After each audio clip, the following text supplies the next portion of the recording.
అసహనం పరాకాష్ఠకు చేరితే చాలా డేంజర్లో పడితే ఏ దేశమైనా అని చెప్పేసి మొన్ననే తీర్మానం కూడా చెప్పిండు ఇక్కడనే మార్నింగ్ న్యూస్లోనే.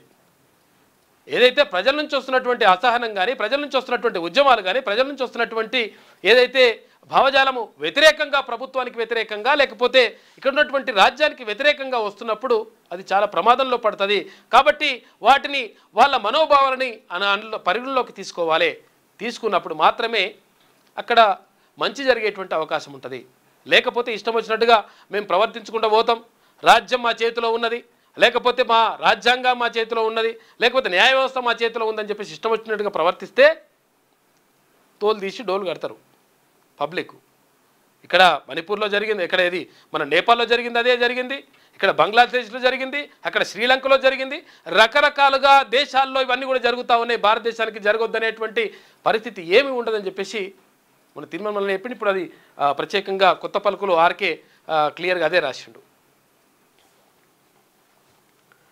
రాజ్యాంగం ఎంత గొప్పదైనా దాన్ని పరిరక్షించాల్సిన వ్యవస్థలు, అధిపతులు మంచి వాళ్ళు కాకపోతే పరిస్థితి ఏమిటి? శ్రీలంక, బంగ్లాదేశ్, నేపాల్ పరిణామాల తర్వాత మన దేశంలో కూడా ఇలాంటి పరిస్థితులు తలెత్తే అవకాశం ఉందా అన్న అనుమానం కొందరిలోనైనా ఏర్పడడం ఆందోళన కలిగిస్తుంది. శ్రీలంక, బంగ్లాదేశ్, నేపాల్లో రాజ్యాంగం లోపభూయిష్టంగా ఉందని కాదు, పాలకులు బాధ్యతారహితంగా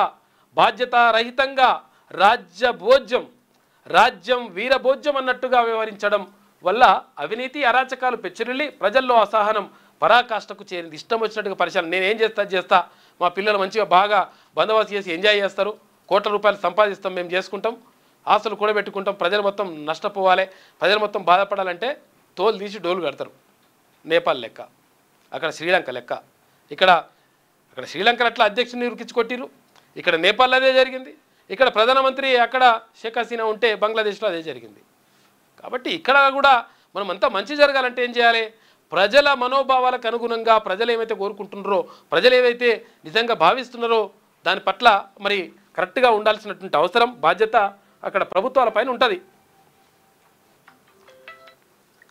అధికార దురహంకారంతో వ్యవహరిస్తూ అవినీతి అక్రమాలకు పాల్పడిన ప్రభుత్వాలపై మన ప్రజలు బ్యాలెట్ను బుల్లెట్లా ప్రయోగించారే కానీ పొరుగు దేశాల్లో వలె విధ్వంస చర్యలకు పాల్పడలేదు.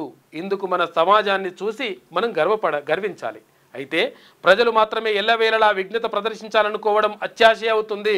ప్రజలు మాత్రమే సపడే కూర్చోవాలి, మేమైతే ఇష్టం వచ్చినట్టుగా చేస్తామంటే లంగకథలు చేస్తే ఎట్టి పరిస్థితుల్లో అట్లా ఉండదు లెక్క అని చెప్పేసి చెప్తా ఉన్నారు విశ్లేషకులు. అయితే ప్రజలు మాత్రమే ఎల్లవేళలా విఘ్నత ప్రదర్శించాలనుకోవడం అత్యాశ అవుతుంది. భిన్న మతాలు, భిన్న సంస్కృతులు, భిన్న భాషల సమాహారం కనుక ఆ చిన్న దేశాలలో వలె తిరుగుబాట్లు చేయరు. అంత మాత్రాన ప్రజలను టేకెన్ ఫర్ గ్రాంటెడ్ అన్నట్టు తీసుకోకూడదు.